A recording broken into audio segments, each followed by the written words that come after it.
All right, sir. Welcome to the show. We're going to ask you a few questions. Can you please tell the audience about yourself, your education, your experience, and what can you bring to the people of the Fort Bend County? Okay, Assalamu alaikum. Thank you for having me. My name is Nabil Shike. I am running to be your Fort Bend County Precinct 4 Constable. And just a little bit about myself. I've lived in Fort Bend County since 2005. I've been married since 2011. I have two beautiful daughters, alhamdulillah. I've been a police officer since 2014. Been a police sergeant, field training officer, a police instructor. I hold an advanced police officer's license and have over 5,400 training and education hours with the Texas Commission of Law Enforcement. I've won the 2017 Community Service of the Year Award. I've also obtained the FBI Law Enforcement Executive Development Association Trilogy Award, which consists of your supervisory, command, and executive levels. And I also hold a bachelor's degree in criminal justice. So that's just a little bit about myself and my education and what makes me qualified for the position. Now, your next question was what we're going to bring to Fort Bend County. We're not looking to change anything. We're looking to transform the Fort Bend County Precinct 4 Constable's Office. There's a difference between change and transforming. We have to have 21st century solutions for a 20th, 19th, 18th century problem. And we start that with the 21st century police model, which emphasizes on community-oriented policing, proactive rather than reactive patrols, officer wellness, officer training, all while rebuilding trust and legitimacy. All right. Good to hear that you are a very educated person for the community and you can do a lot more better than the other candidates that are running for the county. So, what is there especially that makes you the best candidate, and what problems do you know already for your community that are people are facing right now? Well, what makes me a better candidate and the best candidate on here is I'm very inclusive and transparent when it comes to our community and the community at large. Now, one of the things that I've seen that is facing our own community, if you take a look at the city of Sugar Land, which Precinct 4, Fort Bend County, is the majority of your city of Sugar Land, parts of Richmond, and parts of Missouri City. But in the city of Sugar Land, you are 8 times more likely to be stopped, ticketed, or arrested if you are black, brown, or an Asian American. And when you see that, you think about, we live in 2020. Why is that still happening? Another example would be some of the money that our masjids are paying. So Mariam Islamic Center pays over $65,000 a year to provide police security during Jummah Namaz and during Ramadan. Now, under my plan, we will hire more reserve deputies and provide that same security at these masjids and any religious establishment, not just masjids, for free. We will save these religious establishments thousands and thousands of dollars, which they can reinvest into the community. All right. So you're running for constable, right? Correct. Many people don't know the powers and of a constable and how it can be helpful for the people. So can you tell something a little about the constable powers? Sure. So the constable is the first law enforcement agency ever established in the state of Texas. Now, over time, under the Texas Constitution, you have to have constables, you have to have sheriffs. Your municipalities like the Houston Police Department or the Sugar Land Police Department, those aren't mandatory to have, but your constables and your sheriffs are mandatory by the Texas Constitution. Now, your constable's primary role, according to statute, is your civil process, meaning, let's say, you have to serve somebody paperwork or anything like that, your warrants, and your bailiffs for your courts. They also provide patrol services, investigations. They do everything that a police officer should and can be doing that's offered to them by the law. All right. Are your current residents of your county satisfied with the constable right now? Are they satisfied with the current service? And are the current residents of your county satisfied with the current office? Well, I don't want to speak on the entire community. There may be some people that are satisfied and there may be some people that aren't satisfied. And what we are coming in to do, like I mentioned earlier, is to come and transform the Fort Bend County Precinct 4 Constables Agency. We see what's going on nationally in our other major metropolitan cities with all the police brutality that's going on, with these officer-involved shootings that are going on. Mm-hmm. Some of our cities are burning because they are protesting against the police.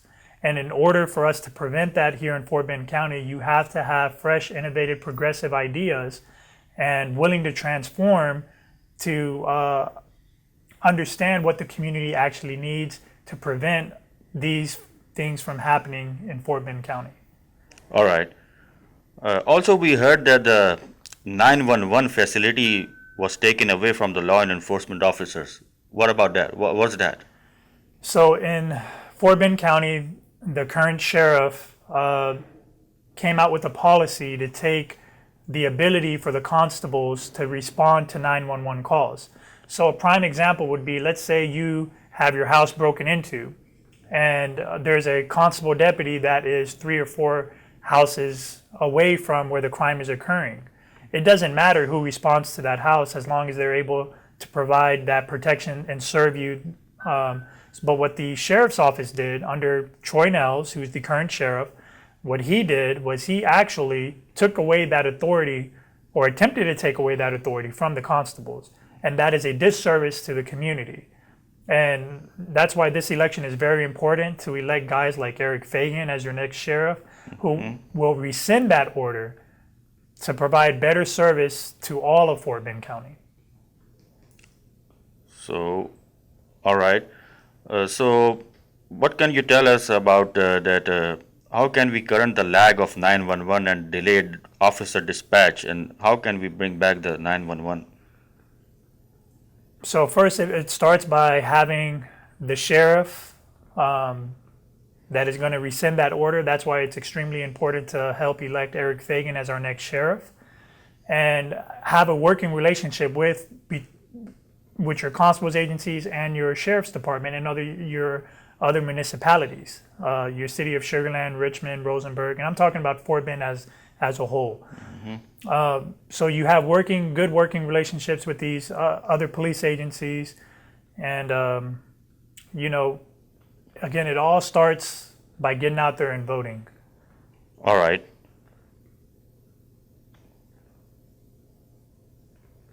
Do we have a strong connection between parents, sheriff office, and the constable right now?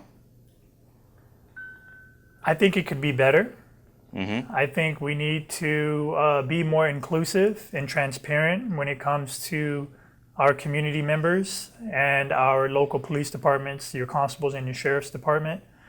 You have to have more partnerships with the community.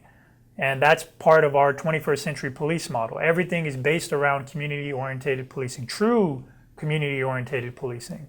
And we are going to be implementing a program known as the Are You OK program.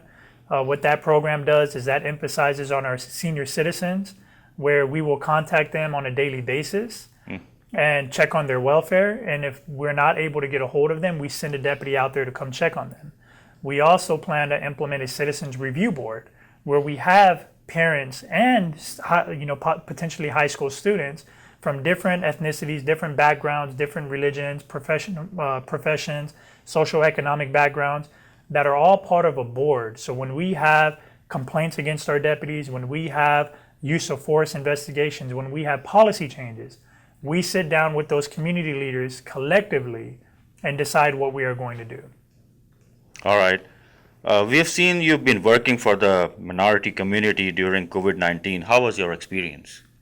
The experience was challenging, but it was a great experience. It was amazing. We've done a lot of community outreach. We've done a lot of food drives.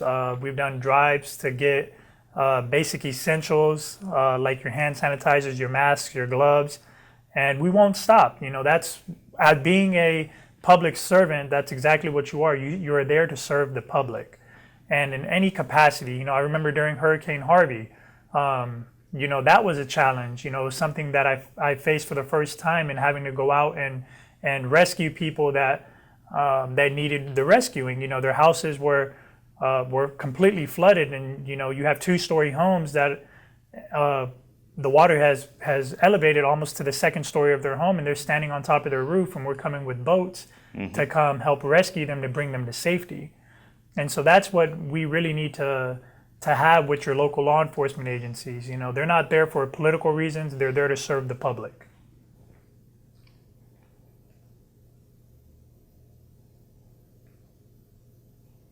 All right. I have a next question for you that will you form a committee for minority community where they can share and discuss their problems? Do we have a committee panel right now? Now, again, it depends on what the problem is, right? If it's a law enforcement related problem, we will have an open door policy where, you can come in, you can talk to us. It's something that we can talk to our county judge, KP George, about having community outreach programs where we can actually go out to the communities, and the communities can feel safe and come out to us. So I have no problem with having open dialogue with anybody in the communities and help them solve the issues that they are facing. My next question is that what security measures will be taken for school safety, especially regarding attacks and drugs? Now, when it comes to school safety, I don't know, I'm a little bit older than a lot of other people, but I'm still fairly young. But when I was in school, we had the DARE program. That DARE program was very effective, in my opinion, to prevent kids from wanting to get involved in drugs. Now, in our South Asian community, we do have a problem when it comes to our kids that are starting to experiment with drugs. And I think, having police officers educating kids on the dangers when it comes to using or not necessarily using, but also abusing these drugs, and what detrimental impact it can have on their life. So, you have to be, again, transparent and willing to open up yourself to the community. My next question is that if any resident of your county wants to file or lodge a complaint against any officer, what is the process they need to follow?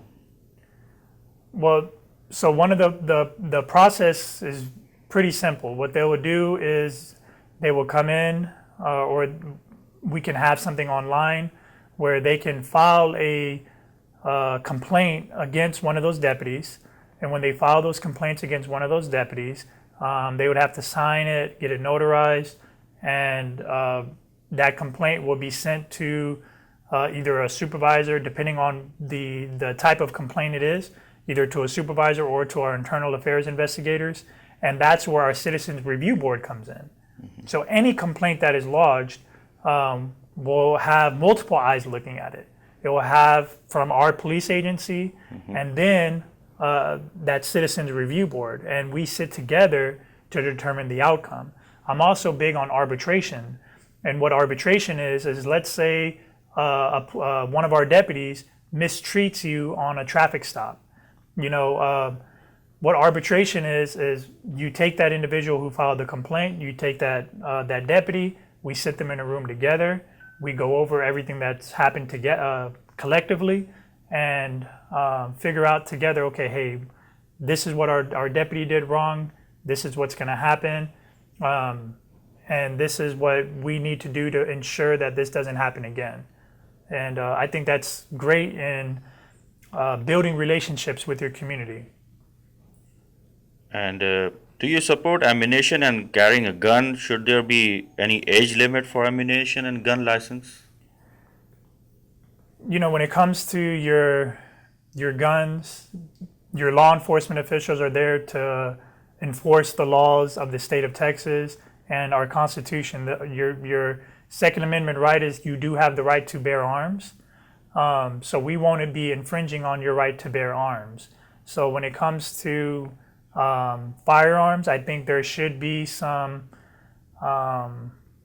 reforms that are needed to prevent some of these acts of localized terrorism from happening when somebody takes a gun and goes into a movie theater, or somebody takes a gun and goes into a school and uses them to harm people.